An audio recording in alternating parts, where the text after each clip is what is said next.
थोड़े गंभीर चरित्र में प्रवेश करिए, बहुत मार्मिक प्रसंग है। विश्वामित्र नाम के बड़े तपस्वी ऋषि, कितने बड़े तपस्वी होंगे आप कल्पना करो। इन्होंने अपने तपस्या के तेज से नए स्वर्ग की रचना कर दी थी, नया स्वर्ग बना दिया था। राजा को इन्हीं के वंश के, राम जी के वंश के राजा को सशरीर स्वर्ग में प्रवेश करा दिया था। इतने तपस्वी, लेकिन इतना बड़ा पुरुषार्थी तपस्वी ऋषि भी रोता रहता है, घबराता है। कारण निशाचर यज्ञ नहीं करने देते, विघ्न करते। समझ गए हर बिन मरहिन निश्चर पापी। नया स्वर्ग बनाया जा सकता है, लेकिन निशाचरों से मुक्ति पाना बहुत बिना भगवान की कृपा के होता नहीं है। ये भगवान को मांगने आते हैं। मैं 1 मिनट आपकी लूँगा इस पर।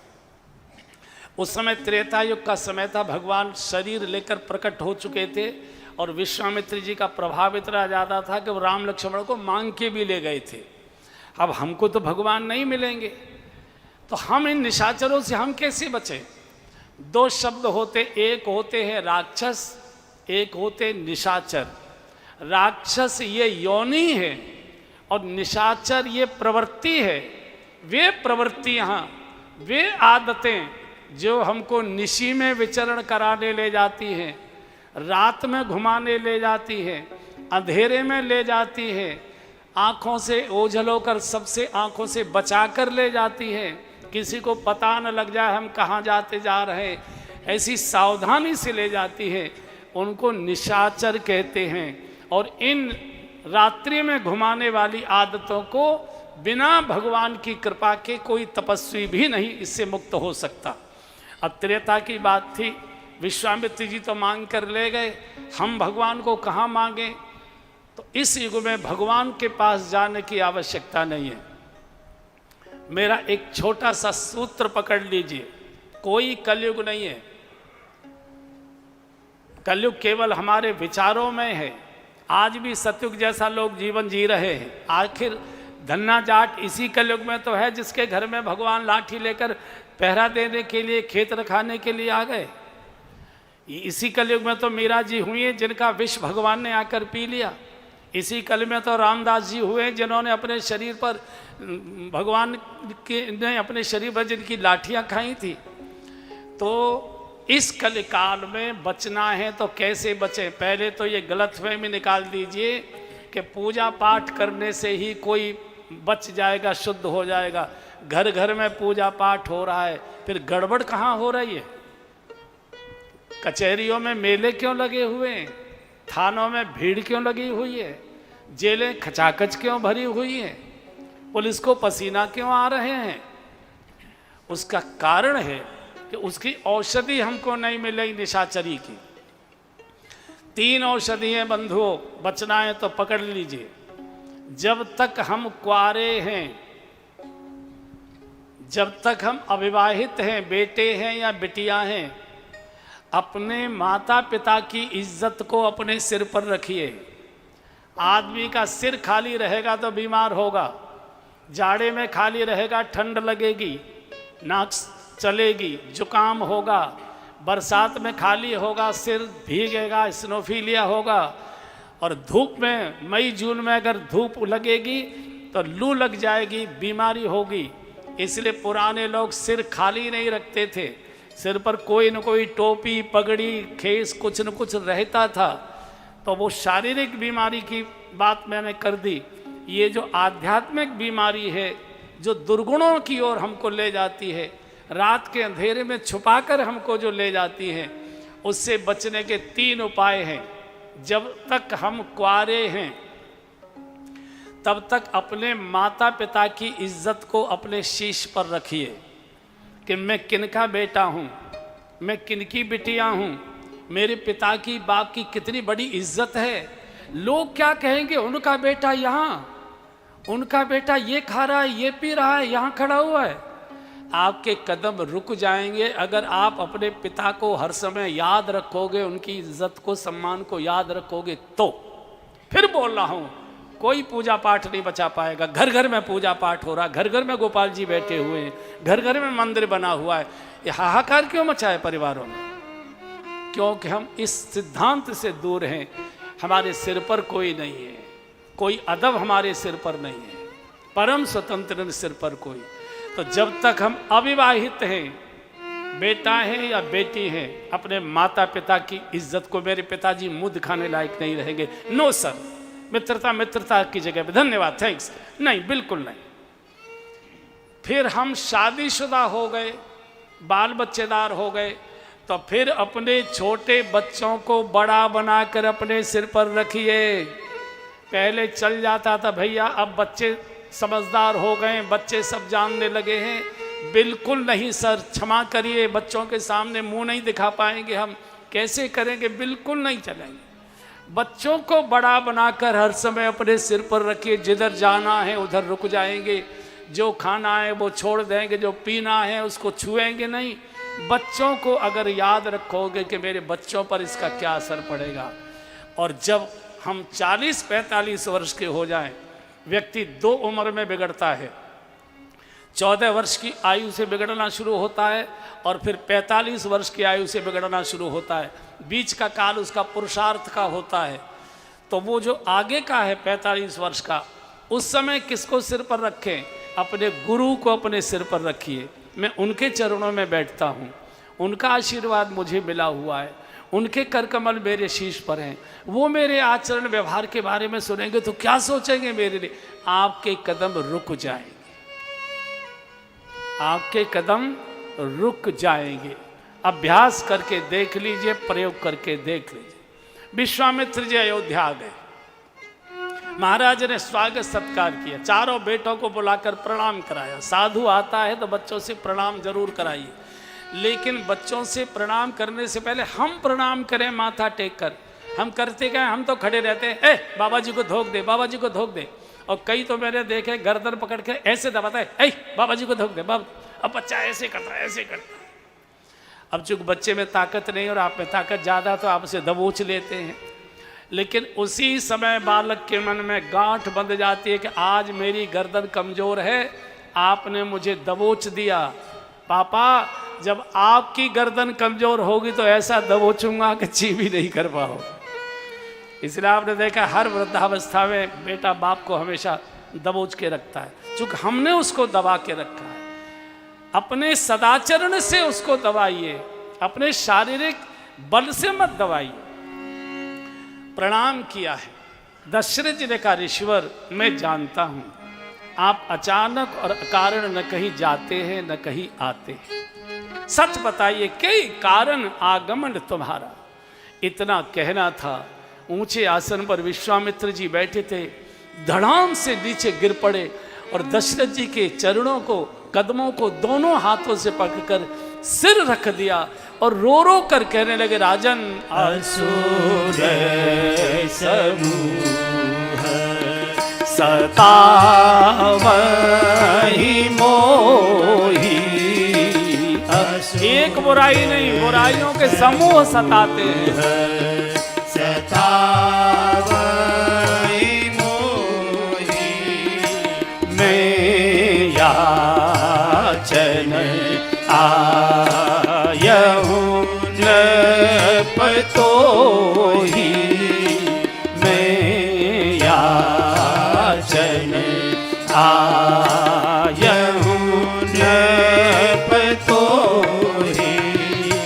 अनुज समेत देहु रघुनाथा, अनुज समेत देहु रघुनाथा। निशिचर बध में होव सनाथा, निशिचर बध। राजन, ये असुरों का समूह, ये बुराइयों का समूह मारता नहीं सताता है। दोष दुर्गुण मारते नहीं है, सताते हैं, बुढ़ापे तक करहाते हैं, ये जाते नहीं है, चिता तक साथ रहते हैं। मैं तुमसे भीख मांगने आया हूं, अनुज समेत देहु रघुनाथ। भगवान रो पड़े मन मन में, एक शब्द नहीं बोले, कह सकते थे पिताजी आप कैसे राजा हैं, चक्रवर्ती नरेश हैं, आपके राज्य के साधु महात्मा असुरक्षित और आपके सुरक्षा की गुहार करने आए, रो रहे हैं। भगवान मर्यादा पुरुषोत्तम है। बिना बोले भगवान ने खड़े खड़े मन में 2 प्रतिज्ञाएं कर ली। पहला, एक पत्नी के साथ विवाह करूंगा, कारण दशरथ जी के 750 रानियां थी। ये जो 3 तो महारानी थी, कौशल्या जी, कैकेयी जी, सुमित्रा जी, ये 3 महारानियां थी। 750 रानियां थी। पहले शादियां भोग के लिए नहीं की जाती थी, सम्मान के लिए की जाती थी कि हमारी बेटी उस खानदान में है, हमारी बेटी उस राज में। जैसे घर में सदस्य तो 3-4 हैं, लेकिन गाड़ी 7-8 खड़ी हुई है, एक सम्मान सूचक माना जाता है, बड़पन का प्रतीक माना जाता है। अब जिसके 750 रानियां घर में होंगी, वो घर से बाहर जा सकता है क्या? ऊपर के छज्जे, ऊपर के जीने पर चढ़े तो नीचे वाली चीखने लग गई, नीचे वाले के आगे तो ऊपर वाली ललकारने लगी। उसी समय से भगवान ने तय कर लिया था कि एक पत्नी के साथ विवाह करेंगे। ये भगवान राम ने इस पद्धति को डाला है, पहला। और दूसरे, वो जानते थे भगवान कि बड़े बेटे को ही राज्य दिया जाता है, लेकिन मैं गद्दी पर नहीं बैठूंगा। सकल मुनिन के आश्रमन, पहले मैं पैदल भ्रमण करूंगा कि मेरे राज्य की समस्याएं क्या हैं, उनकी प्राथमिकताएं क्या हैं। पहले पूरे राज्य में भ्रमण करके अध्ययन करूंगा, उसके बाद गद्दी पर बैठूंगा। उसी समय भगवान ने 2 निर्णय ले लिए थे। दशरथ जी ने आनाकानी की, बुढ़ापे में कैसे दूं मैं, मुझे ले चलो, राज्य ले लो, लेकिन राम देत नहीं बनई गुसाई। विश्वामित्र जी का राजन, अगर तुमसे हमारी समस्या का समाधान हो गया होता तो हमको रोने नहीं आना पड़ता। और ऐसा लगा कि श्राप न दे दें तो तुरंत वशिष्ठ जी का राजन दे दो। और हमारे देश में गुरुओं की ये महिमा थी कि गुरु ने बोला राज सत्ता शीश झुकाकर उसको स्वीकार करती थी। आज उल्टा हो गया है। आज साधु महात्मा सत्ता के सामने शीश झुकाते हैं, सत्ता जो कहती है उसी को गाना शुरू कर देते हैं। इसलिए साधु की साधुता भंग हो रही है, तेज भंग हो रहा है। सम्मान पर भी टीका टिप्पणी होती है। साधु का तो वो सम्मान होता है, साधु ने कहा तो सत्ता को शीश झुकाकर स्वीकार करना पड़ता था। जाओ। और दोनों को लेकर चले। रास्ते में ताड़का का वध हुआ है, यहाँ से आश्रम पहुँचे हैं। रात्रि को चरण सेवा हो रही थी तो पुरानी कथाएं सुना रहे थे। भगवान ने कहा गुरुजी, क्वार का महीना है और आप जनकपुर की चर्चा करने लगे हो कि वहाँ राजा जनक के यहाँ एक धनुष यज्ञ होना है, वहाँ हमको चलना है। तो ऐसा करिए, अब क्या सोओगे? आधी रात तो बीत गई और क्वार में थोड़ा धूप तेज लगती है, तो अंधेरे में ठंडे ठंडे में रास्ता भी पार हो जाएगा। भगवान भक्ति से मिलने के लिए उतावले हो गए और यहाँ से गुरुदेव के मार्गदर्शन में भगवान लक्ष्मण जी को साथ लेकर जनकपुर की यात्रा के लिए कदम आगे बढ़ाते हैं। और जनकपुर की यात्रा माने भक्ति से मिलने की यात्रा, और भक्ति से मिलने के लिए भगवान लालायित हो जाते हैं। बड़ी सुंदर चौपाई एक बार गा ली। धनुष यज्ञ सुनी रघुकुल नाथा, हर्षि चले मुनि वर के। सब गाइए। धनुष यज्ञ सुनी रघुकुल नाथा, हर्षि चले मुनि वर के। घटना आश्रम एक दीघ मग माही, आश्रम एक दीघ मग माही, खग मृग जीव जंतु ताहनाही, खग मृग जीव जंतु ताहनाही। पूछा मुनि शिला प्रभु देखी, सकल कथा मुनि कहा विषेकी। उषा मुनि शिला प्रभु देखी सकल कथा मुनि कहा विषेकी धनुष यज्ञ सुनि रघुकुल नाथा हर्षि चले मुनि वर के साथा हर्षि चले मुनि वर के साथा हर्षि चले मुनि वर के साथ। धनुष यज्ञ सुनते ही भगवान को मानसिक रूप से जानकी जी दिखाई देने लगी। और जानकी जी भक्ति की प्रतीक है और भक्ति से मिलने के लिए भगवान लालायित उठते हैं। भक्ति की यात्रा गुरु के सानिध्य में चाहिए बंधु। भजन मनमुखी नहीं चाहिए, भजन गुरुमुखी चाहिए। गुरु के मुख से बोला गया मंत्र ही जपना चाहिए। हम लोग सब पढ़े लिखे यहाँ बैठे हैं, सब जानते हैं। पूरी पढ़ाई शास्त्रों में, पुस्तकों में, ग्रंथों में लिखी हुई है, लेकिन आपको उसी पढ़ाई को पढ़ने के लिए किसी न किसी मान्यता प्राप्त विद्यालय में किसी न किसी अध्यापक के सामने बैठकर उसका अध्ययन करना पड़ता है, पढ़ना पड़ता है, तब आपको डिग्री मिलती है। तो पेट भरने की शिक्षा भी जब बिना गुरु के नहीं मिल सकती तो परमात्मा कैसे मिलेगा? बिना बातों से तो नहीं मिलेगा, बिना गुरु की कृपा से तो होता ही नहीं। थोड़ी दूर चले, एक बड़ा सुंदर आश्रम, गौतम ऋषि का यह आश्रम था। अहिल्या नाम की उनकी धर्म पत्नी पति के श्राप से पत्थर बनी हुई द्वार पर पड़ी थी। भगवान ने पूछा, गुरुदेव ये क्या लीला है? विश्वामित्र रो पड़े, राघव जानकर अनजान मत बनो बेटा, ये गौतम ऋषि की पत्नी अहिल्या है। एक जरा सी भूल से पति ने इसको बहुत कठोर दंड दिया है, शाप दिया, राघव इसका उद्धार करो। गौतम नारी शाप वश और उपल देह धरि धीर चरण कमल रज चाहती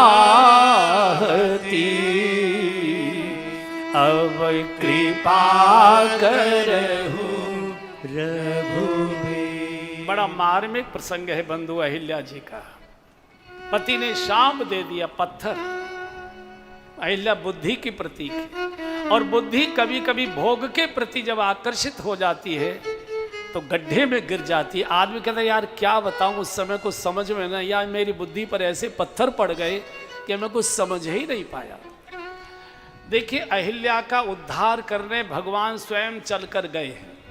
पहले तो ये समझ लीजिए, बुद्धि का कभी भरोसा मत करिए। बुद्धि के 100 रूप होते हैं, बुद्धि को शतरूपा कहा गया है।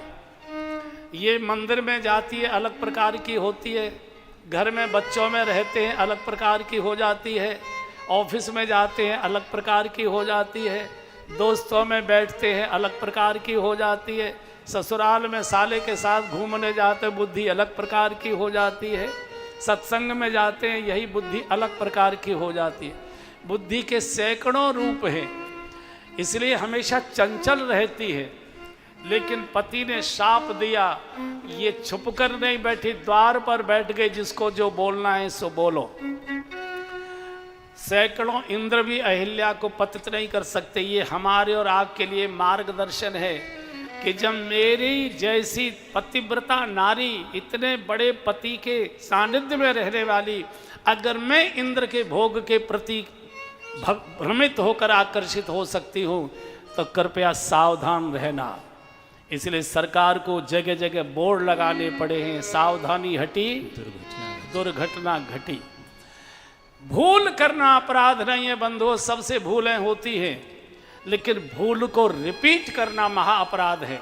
मालूम नहीं था, कोका कोला समझकर 2 घूंट पी लिए, भूल हो गई, लेकिन वही रंग की बोतल अगर फिर हाथ में आ रही है, इसका अर्थ है वो जानबूझकर किया जा रहा है, और जानबूझकर किए को तो भोगना ही पड़ेगा। अवश्यमेव भोक्तव्यम कृत कर्म शुभाशुभम। अनजाने के अपराध को भगवान क्षमा करता है, शर्त रहती है। जो एक बार हो गया वो दोबारा कैसे हो रहा है, इसका अर्थ है जानबूझ कर किया है और जानबूझ कर तो भोगना ही पड़ेगा। भगवान ने अपना दाहिना श्री चरण रखा, अहिल्या प्रकट हुई है, बहुत रोई। जिस समय मेरे पति ने मुझे शाप दिया था, मुनि शाप जो दीना अति भाल कीना, मुनि शाप जो दीना अति भाल कीना, परम अनुग्रह में माना, परम अनुग्रह में माना। देखूं भरि लोचन हरि भव मोचन, इह ही लाभ शंकर जाना। परसत पद पावन शोक न सावन, प्रकट भई तप पुंज सही। देखत रघुनायक जन सुखदायक, सन्मुख होई कर जोरे रही। परसत पद पावन। अहिल्या जी का उद्धार करके प्रभु आगे बढ़े, थोड़ी दूर पर गंगा जी के किनारे पहुंच गए। सकल लोक जग पावन गंगा, भगवान खड़े हो गए। गुरुदेव, ऐसी दिव्य नदी तो मैंने देवलोकों में भी नहीं देखी, ये कौन नदी है? विश्वामित्र जी का राघव, जानकर अनजान बनते हो बेटा। कोई बाप अपनी बिटिया को नहीं पहचान पाएगा? अरे ये तुम्हारे श्री चरणों से प्रकटी श्री गंगा जी हैं। आज भगवान बैठ गए गंगा के किनारे, मुझे गंगा अवतरण की कथा सुनाई। और कोई भी पिता अपनी बिटिया की महिमा सुनते गदगद हो जाया करता है। आज स्वयं भगवान गंगा जी की महिमा विश्वामित्र जी के श्रीमुख से पहले सुनेंगे, फिर अपने श्रीमुख से महिमा गाएंगे। अभी तक हम लोग राम कथा की गंगा में गोता लगा रहे थे, अब जरा भगीरथ की गंगा आ चुकी है कथा के प्रसंग में। एक बार गंगा जी की महिमा हम लोग गा लेते हैं। हमने संघ की शाखाओं में महिमा गाई है, एक बार मेरे साथ सब भाव से गाइए, फिर जनकपुर के अंदर प्रवेश करेंगे। यह कल कल क्षण क्षण बहती, क्या कहती गंगा धारा।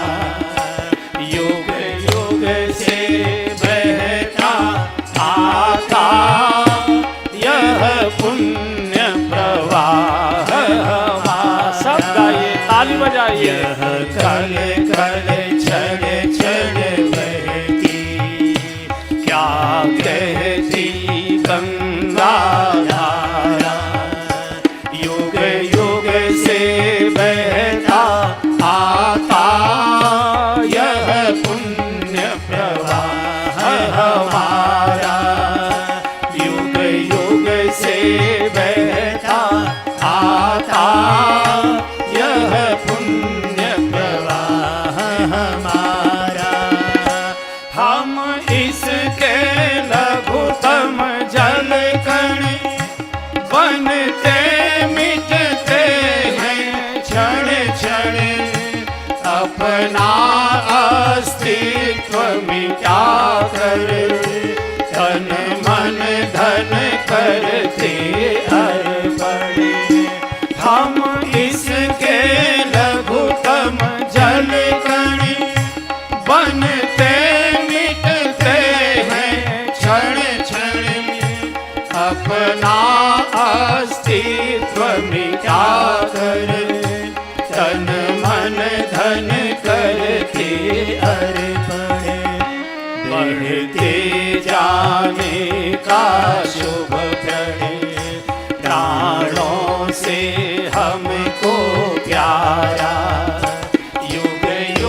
गई है। गाइए।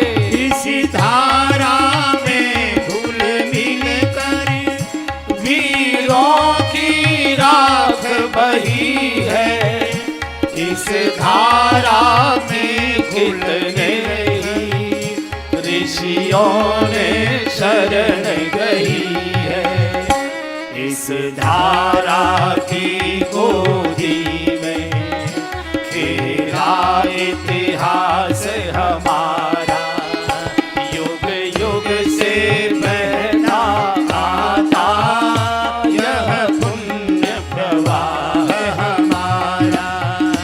युग युग से बहता आता यह पुण्य प्रवाह हमारा। यह कल कल छल छल बहती क्या कहती गंगा धारा। युग युग से बहता आता यह पुण्य प्रवाह हमारा। क्या इसको रोक सकेंगे? मिटने वाले मिट जाए। कंकड़ पत्थर की हस्ती क्या बाधा बन कर आए। क्या इसको रोक सकेंगे? मिटने वाले मिट जाए। कंकड़ पत्थर की हस्ती क्या बाधा बन कर आए। बह जाएंगे गिरि पर्वत कांपे भूमंडल सारा। युग युग से बहता आता यह पुण्य प्रवाह हमारा। युग युग से बहता आता यह पुण्य प्रवाह हमारा। यह कल कल छल छल बहती क्या कहती गंगा धारा। युग युग से बहता आता यह पुण्य प्रवाह हमारा। युग युग से बहता आता यह पुण्य प्रवाह हमारा।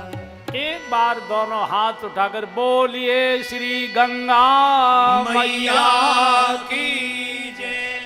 पाप नाशनी श्री गंगा जी, सब प्रकार के मंगलों की मूल श्री गंगा जी भगवान के श्री चरणों से भले ही निकली हैं, लेकिन तो भी भगवान अपने पाप का प्रक्षालन गंगा में स्नान करके दूर करते। चूंकि अपने चरणों से अपने पैरों से अहिल्या ब्राह्मणी को स्पर्श करके आए हैं। अगर प्रकट रूप में देखें तो हैं तो क्षत्रिय, और क्षत्रिय तो ब्राह्मण के चरणों में शीश रखता है।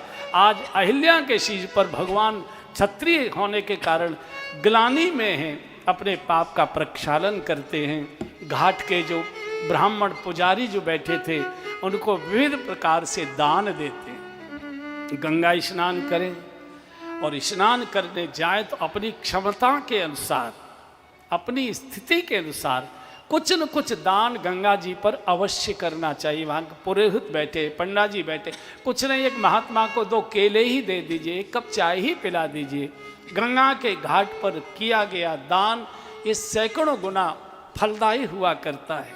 भगवान तो स्वयं पतित पावन है, लेकिन आज चूंकि लीला में एक ब्राह्मणी को स्पर्श करके आए, अपने चरणों से अपने पाप का प्रक्षालन करते हैं। मैं निवेदन करता हूँ प्रत्येक हिंदू को प्रतिदिन गंगा स्नान करना ही चाहिए। अब आप कहेंगे कि रोजाना तो हरिद्वार नहीं जाया जा सकता, मैं भी जानता हूँ हरिद्वार रोज मत जाइए, लेकिन रोजाना हरिद्वार की गंगा जी को अपने बाथरूम में बुलाइए। आप सब लोग नहाते हो कि नहीं नहाते हो, या सब मेरे ही जैसे हो? हमको तो भगवान ने नहला धुला कर भेजा है। हाँ बताइए, सब लोग नहाते हो?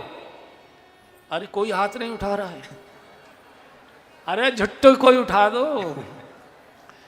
सभी स्नान करते, बाल्टी में जल आ गया, 7 बार स्पर्श करिए। गंगे च यमुने चैव गोदावरी सरस्वती नर्मदे सिंधु कावेरी जले अस्मिन् सन्निधिं कुरु। अगर संस्कृत का ये श्लोक नहीं याद आता है, हिंदी में बोलो, हर हर गंगे जय शिव शंकर, हर हर गंगे जय शिव शंकर, हर हर गंगे जय शिव शंकर।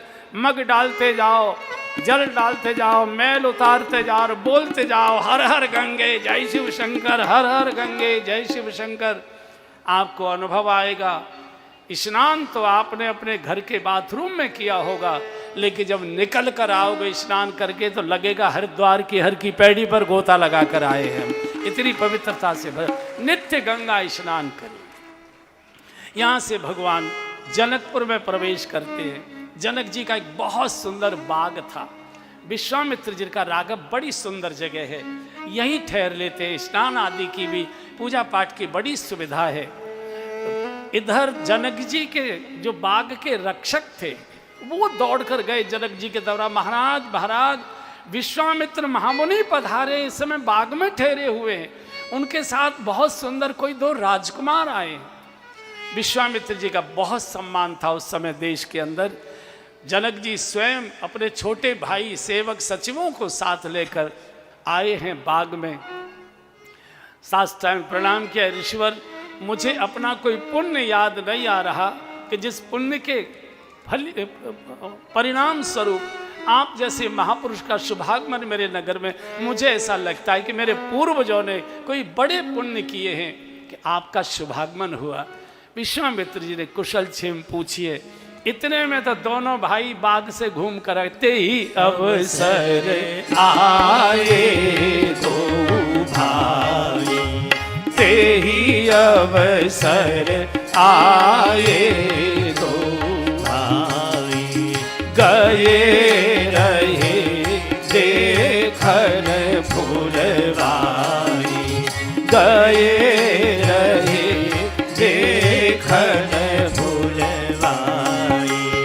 उठे सकल जब रघुपति आए, उठे सकल जब रघुपति आए, विश्वामित्र निकट बैठाई, विश्वामित्र निकट बैठाई। विश्वामित्र जी और जनक जी में परिवार की कुशल क्षेम की चर्चा चले। इतने में तो दोनों भाई बाग घूम कर आ गए और जैसे ही दोनों भाई आए सब लोग खड़े हो गए। उठे सकल जब रघुपति, किसी ने उत्तिष्ठ की आज्ञा नहीं दी, किसी ने नहीं कहा कि महाराज जी आ रहे हैं अब सब लोग खड़े हो जाइए। सम्मानित महापुरुष होते हैं जिनके प्रवेश करते ही लोग अपने आप खड़े हो जाया करते।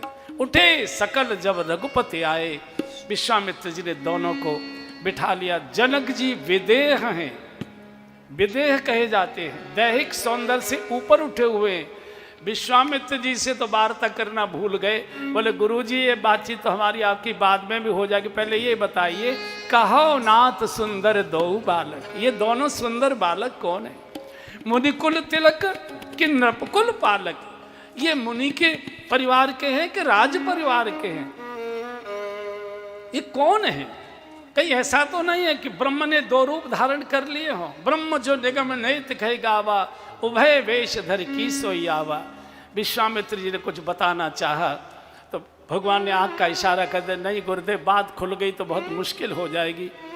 विषयांतर कर दिया। ये 2 दशरथ के ढोठा, ये दोनों दशरथ जी के पुत्र हैं। ये बड़ा बेटा उनका राम है, ये उनका छोटा बेटा लखन है। मेरे यज्ञ की रक्षा के लिए आए थे, मैंने सोचा तुम्हारे धनुष यज्ञ का भी दर्शन कराता चलूं। जनक जी ने चरणों में शीश रखकर कहा, ऋषिवर आप तो साधु हैं, तपस्वी हैं, आपको तो वन में रहने का अभ्यास है। ये तो राज परिवार में पले, मखमल के गद्दों पर विचरण करने वाले, धरती पर भूमि शयन कैसे कर पाएंगे? आज्ञा हो तो राजभवन में ले चलो। बोले चलो। और इसी को साधुता कहते हैं। साधु केवल रंग को और वेश को नहीं कहते। रंग और वेश ये संकेत देता है कि ये साधु है। साधु कहते जो सध गया, जो सधने का प्रयत्न कर रहा है वो साधक है। जो सध गया है वो साधु है, और जो दूसरों को भी साध रहा है वो सिद्ध है। ये तीन श्रेणी होती है, साधक, साधु, सिद्ध। ये साधु हैं, सध गए, सधे हुए हैं। चलो कोई अंतर नहीं पड़ता, जाई बिद राखे राम ताई बित रही। चाहे झोंपड़ी हो चाहे राजभवन हो, सूखी चटनी की रोटी भी 56 भोग और 56 भोग भी सूखी रोटी जैसे लग रहे। जिनका विषयों में कोई आकर्षण नहीं है उसी को हम साधु कहते हैं। भोग वासना विषय का आकर्षण जिसको आकर्षित नहीं कर सकता उसी को साधु कहा गया है। उसका वेश जो है ये संकेत देता है कि ये सब प्रकार से सधे हुए, विषम परिस्थिति में भी, अभाव में भी इनको कोई उद्वेलित नहीं कर सकता, हिला नहीं सकता, विचलित नहीं कर सकता। जनक जी ने सीता जी के भवन को खाली कराया, सीता जी को अपने भवन में ले गए और तहाँ वास लय दीन भुवाला। और ये सत्य है, भगवान तो भक्ति के ही भवन में निवास करेंगे। संध्या का समय बिल्कुल यही समय था। तो भगवान ने विश्वामित्र जी से कहा, गुरुजी लक्ष्मण की शामली देखने की इच्छा हो रही है, इसको घुमा लाऊं क्या? बोले जाओ। जाई देखी आवहु नगर और सुख निधान दो भाई, करहु सुफल सबके नयन, बेटा सुंदर बदन देखा। ये विदेह नगरी है, ये ज्ञानियों की नगरी है। ये देह के सौंदर्य को मिथ्या मानते हैं। इनके नेत्रों को अपने मधुर सौंदर्य का दर्शन कराकर, स्वरूप का दर्शन कराकर इन मिथ्यावादियों को, इन विदेहियों को भी देह के आनंद का अनुभव करा के आओ। जाओ बेटा। और जैसे ही दोनों राजकुमार आए और शिव चौक वाले मार्केट में जैसे ही प्रवेश किया, संध्या समय सायंकाल माताएं बहनें खरीदारी करने बहुत जाया करते। आप देखो इस समय पूरे बाजार में माताएं होंगी ज़्यादातर, दिन में नहीं आती, वो सायंकाल आती है खरीद भर को। बड़ी भारी भीड़ दुकानों पर लगी है। कोई साड़ियाँ ले रही हैं, कोई कुछ, कोई कुछ, कोई कुछ, कोई थैले ले लेके माल का, सामान का नीचे उतरने की कोशिश कर रही है। किसी ने पैकिंग कराना शुरू को, बड़ी भारी भीड़। और जैसे इन्होंने देखा कोई इतने सुंदर राजकुमार, ओहो, एकदम पूरे जनकपुर के बाजार में भगदड़ मच गई। देखन नगर भूप सुत आए, समाचार पुरवासी ए जी, देखन नगर भूप सुत आए, समाचार पुरवासी आजी धाये धाम काम सब त्यागी, मनहु रंग निधि लूटला। आजी धाये धाम काम सब त्यागी, मनहु रंग निधि लूटला। मनहु रंग निधि लूटला। आजी मनहु रंग। पूरे बाजार में भगदड़ मच गई। सब सामान छोड़ छाड़ कर दुकानदार तक नीचे सड़कों पर कतारबद्ध बड़ी भारी भीड़। जैसे भिखारियों को पता लगे कि हनुमान टीले के बाहर वाले मार्केट में कंबल बांटे जा रहे हैं, माल लुटाया जा रहा है, तो जैसे भिखारी लदर पदर भागते, ऐसे जनकपुर के विदेही नागरिक एकदम दौड़ पड़े। धाये धाम काम सब त्यागी, मनो रंक निधि लूटन लागी। दूर खड़े फुसफुसा रहे एक दूसरे से, भैया ऐसा सुंदर रूप तो हमने कहीं देखा नहीं। पता नहीं किस लोक के, किस देश के, कौन इनके इतने सुंदर माता पिता होंगे जिनके इतने सुंदर बालक हैं। पूरे बाजार के अंदर एक ही चीज, भगवान का लखन, बड़ी भीड़ है बाजार में। तो एक पतली सी गली थी, उसमें मुड़ गए। और जैसे पतली सी गली में भगवान मुड़े तो ऊपर अटारी पर एक बहन अपने बाल सुखा रही थी। आज उसने बाल धोए थे, उसके खोल के बाल सुखा रही थी। उसने देखा कोई दो सुंदर राजकुमार जा रहे हैं। अच्छा, सुंदरता देखने की लालसा बहनों में होती है, पुरुषों में नहीं हुआ करती है। बहनों में होती है हमेशा, दूसरे के दूल्हे को देखने की लालसा पुरुषों में नहीं होती, बहन लोगों में ज़्यादा होती। कोई बारात देखने के लिए पुरुष भाग के नहीं जाता है, बारात देखने के लिए, दूल्हा देखने के लिए बहन लोग जाया करती हैं। और बारातें सायंकाल के समय चढ़ा करती थी, उस समय भोजन बनाने का समय होता है, तो कोई किसी के हाथ में आटा लगा हुआ है, आटा मल रही थी, ऐसे ही भागी है, कोई घिया छीलते छीलते भागी जा रही है, बारात न निकल जाए, बारात न निकल जाए, बारात न। और कई बार तो बारात देखने में माताएं बहनें इतनी पागल हो जाती है कि छज्जा ही गिरा देती हैं एकदम। आपने सुना होगा, बहुत अखबारों में समाचार आते हैं कि बारात देखते हुए छज्जा गिर गया, इतने लोग घायल हो गए। एक बार मैंने एक बहन से पूछा, हमने कि ये बताओ, ये माता बहनों में दूसरे का दूल्हा देखने की इतनी लालसा क्यों होती है?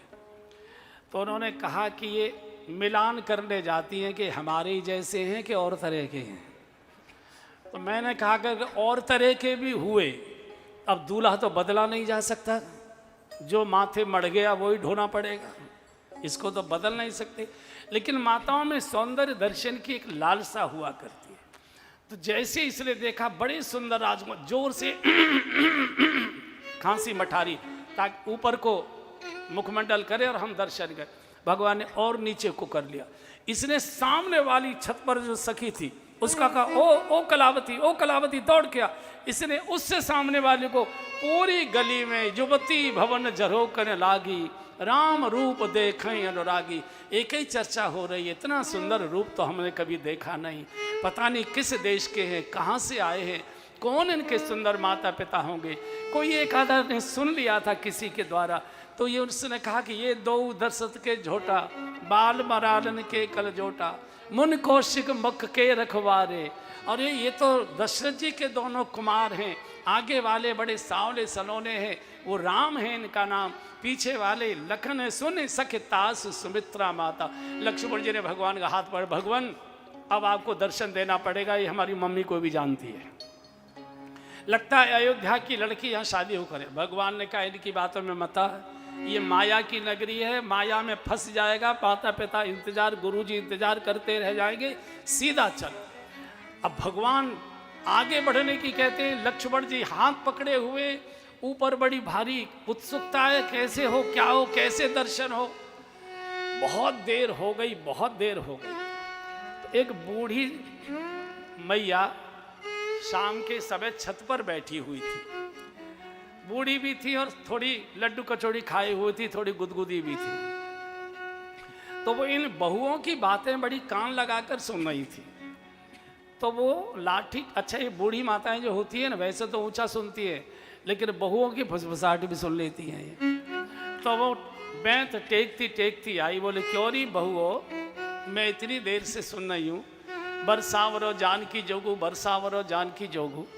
अगर मान लो जानकी जी का इनके साथ विवाह हो भी गया तो तुमको क्या फायदा होगा जो तुम बातें कर रही हो? बोले फायदा, बहुत बड़ा फायदा होगा। क्या होगा?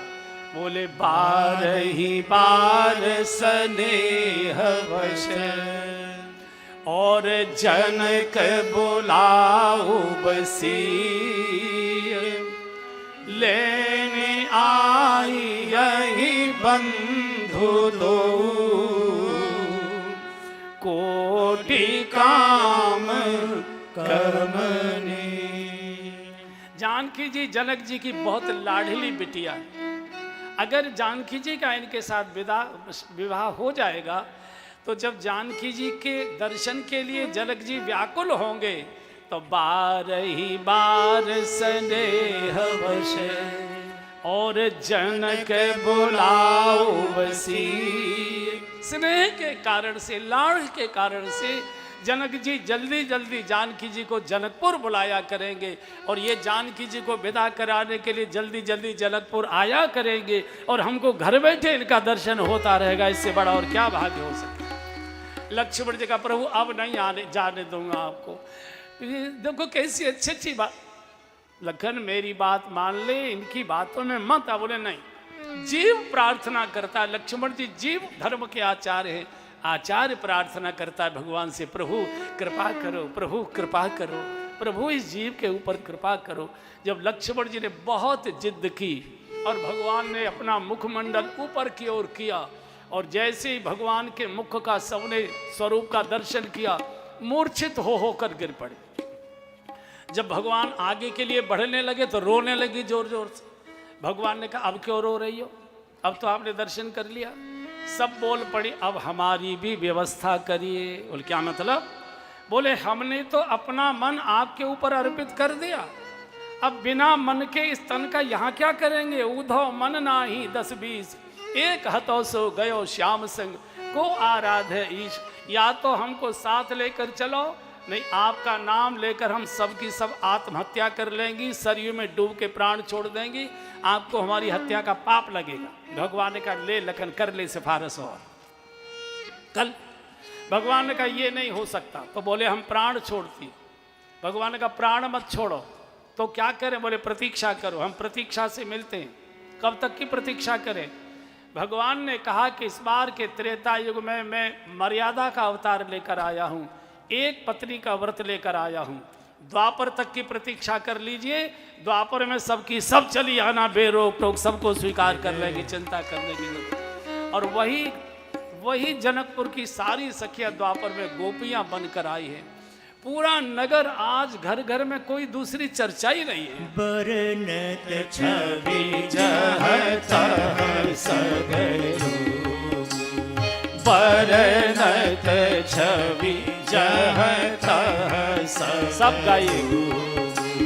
बरनत छवि जहत सब लोग, बरनत छवि जहत सब लोग।